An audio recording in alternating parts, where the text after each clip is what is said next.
Hello, ladies and gentlemen. Welcome to another DADCAW. It's 7:58 in the evening on Monday, August 31st, 2020. This won't be the last time you see a video with this fucking purple shit thumbnail and background, because obviously tomorrow I'm going to be doing my channel map. So I don't know why I felt the need to say that, but I guess I had to get it off my chest. Speaking of getting it off my chest, let's talk about Hydra. So it's finally become clear to me that we have very little left to do before Hydra itself is finished. And by finished, I of course don't mean like polished or anything other than a tech demo / prototype / proof of concept. But we're almost done adding new units to the game. We have 5 units left to add and 2 buildings left to add. And the buildings don't really have any significance to them besides the fact that they need graphics and flingy entries. The units, some of them do require some intense programming, and others piggyback off of existing functions and stuff, so really it shouldn't be too difficult. And I definitely think that by the end of September we'll have that wrapped up, as well as obviously a good chunk of progress on Deliverance. But one of the things that has become clear to me related to Hydra in the last month or so is that we definitely need the new engine. And I wanted to talk about the role of doubt, insofar as a lot of people have doubts with regards to whether or not we'll be able to make good on the goal of making an engine that's worth making content within. Because it comes back to the idea that we're really just trying to make content. That's what we want to do. And when we're in a position to make that content, when we're in the position to use the tools that we have to generate content that we find to be high quality, that we find is exciting, either from a perspective of it challenges us as developers, or from the perspective of it's enjoyable to play as players, ideally both, but you want to at least hit one or the other. You need good tools. You need tools that work with you. You need tools that you can update, that you can take responsibility for, should the need arise. And what better way to do that than to make your own engine? Well, the better way would be to take an open source engine that's already got reasonable code that is constructed properly, and then take the time to learn that so that you can make whatever necessary additions you need. That, in theory, would be more reasonable in a perfect world where other people actually gave a fuck about the programming ethics that they were imposing with their code. When people cared about, we're in a world where people cared about the work that they were doing, and you could trust that people cared in the work that they were doing. I guess that's even more important than whether or not they actually do care, is if you can trust them. If you can trust that their work is worth using as a jumping off point. I'm sure we're going to be comparing notes with other engines, but one of the things that kept happening is people were recommending this engine called Spring, which I believe is 3D, and some other engines as well. And after the previous DADCAW came out where I was talking about creative limitations, I feel like, generally speaking, people look at the idea of making your own engine and they think that you're an idiot, or just not considering, like, you're short-sighted in some way if you're doing that, because there's plenty of other engines that you can use instead of making your own. But I can't trust that anybody else has the discipline that I do. And I'm sure I know there's literally thousands of people out there who are way better at programming than I am and could probably do a better job than I can. But the emphasis is could. I don't think there's anybody who has or who would. And if I don't believe that, it's not because I'm like super self-confident with my own abilities. In a way I am, but it's not in the way of programming. I have demonstrated recently passing the 300th daily mod stream in a row, where at least 2 hours, but an average of 3 or 4 hours has been dedicated to production on Project Hydra, on Deliverance most recently, on Inconsummate a couple months back, on Toddborn earlier, on several projects, but all of which were consecutive. We are now over the 300 daily stream mark. We are closing in on 1 year of daily streams where at least 2 hours, but on average higher, has been dedicated to this work. And that's just what I've streamed. The average probably goes up to 4, 5, 6 hours if you count the stuff that I'm doing when I'm not streaming, because either it's not convenient to stream or because I took a break or whatever. And when you consider that, I don't think there's anybody that I'm aware of that can say that they've done that. And during this last year, during the last 300 plus days, I have successfully learned a huge amount about programming, about even digital like 2D art and stuff. I've learned a ton about many different skills that I didn't even necessarily think I could learn in the first place. I was not in a position to say that I could learn programming before this year, before the last couple months. And I'm not in a position to say that I've learned past tense programming, but that I am learning programming. And that is where you find yourself, I think generally speaking, you find yourself learning a bunch of stuff and you're in a perpetual state of learning, ideally until you decide it's time to die, I guess. But for the most part, you want to be learning all your life, right? So a less fucking grim way of looking at that. But the idea that I've been able to demonstrate my discipline in a very public, forward-facing manner with 300 plus daily mod streams so far. Now that's a big number, and I can't really think back to like what in me decided that would be happening. Like, oh yeah, I'll just do this for a whole year. I'm amazed that I've been able to make it this far, but the fact that I have been able to make it this far means that I can throw myself at whatever problem there might be.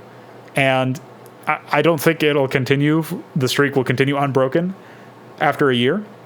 I have plans to actually take some time off, but it will be a short amount of time, especially in the grand scheme of things. It'll probably be like a week or something.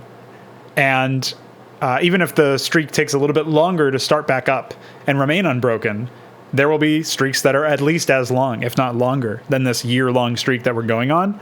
And when I'm not working on content, when I'm not working within Brood War, all of those hours of a daily grind are going to be dedicated towards the engine.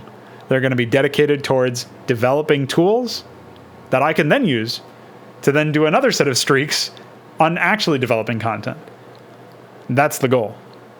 This is not something where it's a hobby. This is not something where I'm just doing this on the side because, I want something that I can have some fun with.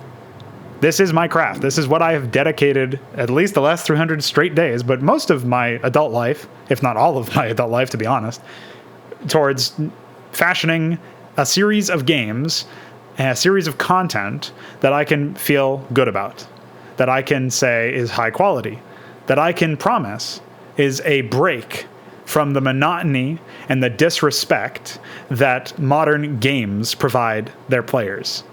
There have not really been good RTS games. There's been StarCraft, and from what I've heard, there's been Age of Empires 2. I have not played that game yet. But that doesn't mean that those are games that, 2 games came out that people find good, right? That the general consensus is that they're good. I mean, that's not even 3. That's not even the magic number. I can pretty much debunk handily any other attempt to say that there was a good RTS game. Armies of Exego is the one that I can say that it had something going for it, but it wasn't done. It wasn't finished. Brood War wasn't finished. I hazard a guess that considering there's been 3 or 4 different versions of Age of Empires 2, that game was not finished either. And just on the basis of the fact that every other RTS game I've played has been utter shit, so Warcraft 3, StarCraft 2, major fucking badges of honor in being shit, by the way, those games have made it very clear to me that nobody in their right mind would ever play those games unless there was absolutely nothing competing with them. Nobody has actually tried to make a better game than StarCraft, a better RTS game than StarCraft. Nobody has ever succeeded in that, and I really don't think anybody's even tried to do that. Well, that's what I'm trying to do, and I've already succeeded in making a more enjoyable, more skill-expressive, more sophisticated, we'll say, RTS game using Brood War as a base, hacking together this stupid piece of shit engine that we're dealing with that I went into very excruciating detail in the previous DADCAW. I've already been doing that for Hydra. That's what I've been doing for more or less the vast majority of the last 300 days have been dedicated towards, in some way or another, developing Hydra into something that, developing Brood War rather, into something that can actually be called a good RTS game. And the reason why people say that StarCraft is the best RTS game, I mean, they're not wrong, but it's wrong to associate that with being good in an objective sense. Because, for one, in order to be objectively good, something has to actually succeed in what the developers intended to be. And then it also has to there's a whole other set of things that you have to judge it against in order to really be able to confidently call something good. But first and foremost, it has to succeed in what the developers intended. And in order for something to even be eligible to be considered high quality in an objective sense, the developers need to know what the fuck they're doing. Blizzard did not know what the fuck they're doing, and I would wager that Blizzard themselves did not really have a concrete, well-developed intent. They did not outline everything that they were going to do. I mean, I know this for a fact. You can go watch my StarCraft playthrough if you're curious about this and you're not familiar with the line of logic that I'm using here. But there's tons of stuff that was in these cutscenes that they had in the game that was from the beta. So they didn't even storyboard their cutscenes properly. They didn't even do the right actual, or I won't say the right, as if there's only one right development process, but they didn't go about it developing their game and their campaign in a way that actually lends well to the end result. We see a terrible end result as a result of the campaign. So when we consider it that way, right? When we deal with the fact that Blizzard slapped this engine together, one guy slapped this engine together in 3 months and said, good enough. Well, the rest of Blizzard also said good enough. And that the campaign is a mess. And that multiplayer is a series of glitches, unfortunately, that have basically transcended and become mechanics. And, there's a lot of things you can learn from StarCraft. There's a lot of things you can take from it. But nobody has actually tried to do that. People have just tried to make more casual versions. People have tried to make MOBAs. People have tried to make StarCraft 2 mods. And by mods, I of course mean SE2 mod, the file format, not actually modding, because actual modding is disabled. It's illegal according to the EULA. You're fucked if you do that. There's so much. I could go on for so long talking about this stuff. But circling back to, again, the original idea, talking about doubt. There's plenty of reasons to doubt my ability to program. Anybody who's watched the latest mod streams where I try to write hooks in Brood War knows that I'm not the best programmer. There's plenty of reasons to doubt that, hey, maybe I won't even really be able to convince everybody. Well, I guess there's not really that many reasons to do that. I think I've done a good enough job of it lately. But convincing people to actually, join the cause and lend their talents. I think I've been able to actually be a lightning rod for that sort of thing recently anyway, because of the fact that there's been a sheer number, the number of people who've recently joined saying that they want to help out with programming, or they want to help out with, voice acting, or they want to help out with music and stuff. Time permitting, those people will all have their comeuppance. They'll all have their opportunity to give back to this sort of project. And they seem willing, based on what they've read and what they've watched and what they've played. They seem to have bought into the idea. Not the least of which, of course, is Iquare and Veek, these people who have been with me for years now, working alongside me. Veek more recently, but Iquare obviously for a much longer amount of time. I have the people around, DF on the art side as well. I have the people who are capable, who I can trust their sense of quality, their dedication as well, in the same way that I cannot trust, in the exact same way that I can't trust somebody who I don't know, who have never associated with them. And they've made an engine and people want me to try that engine. Well, listen, I'll compare notes. I'll take a look at what they did. I'll see what I can learn and what I can gain, what I can data mine from their efforts. But I can't trust those people. Certainly not the same way that I can trust Iquare, Veek, DF, and plenty of other people.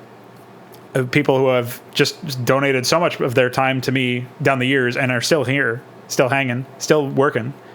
Those people I can trust. Those people may not be the best programmers, just like myself. But those people, or whatever they're doing, I'm sure DF would be the first one to say that there's other people out there who have better art skills than him or whatever. But, he's done a damn fine job with the stuff that I've asked him to do. And he's also shown me that he's dedicated to doing more stuff in the future. And he is a person that I can invest my time into, that I can give back to in other likewise ways, and all that stuff. So to me, it's not a question of whether or not we can do it. Because to me, I trust that we will be dedicated enough as a team, as a community. We will be dedicated enough to get the job done.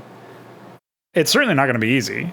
I'm the first person to say that it's not going to be easy. It's also not going to be quick. There's going to be a large number of, a large swath of time, months, maybe even years, where we can't produce a demonstrably complete product in terms of its content, because we're too busy working on the engine that we will then use to generate that product, to generate that content. And if we need to get our fix in of content generation with some map craps in Brood War or some small projects within the engine itself, so be it. But there will come a time, I think sooner than people think, but obviously not super quick, that this engine will be ready for development, for actual content development within, even if it's rudimentary in some ways, even if it's got a long way to go. And as a matter of fact, I would even argue that maybe that's something that we should do just to keep our motivations high, our spirits high. Maybe that's something that we should focus on, is getting to the point where we can make bare bones content, where we can make content that's somewhere in the realm of what StarCraft custom content is. I mean, one of the first things that we're going to be trying to do is mirror StarCraft's, not vanilla game state, but Hydra's game state that is currently implemented. We're going to try to get all of the mechanics in necessary that we can mirror that, and we'll iterate on it from there.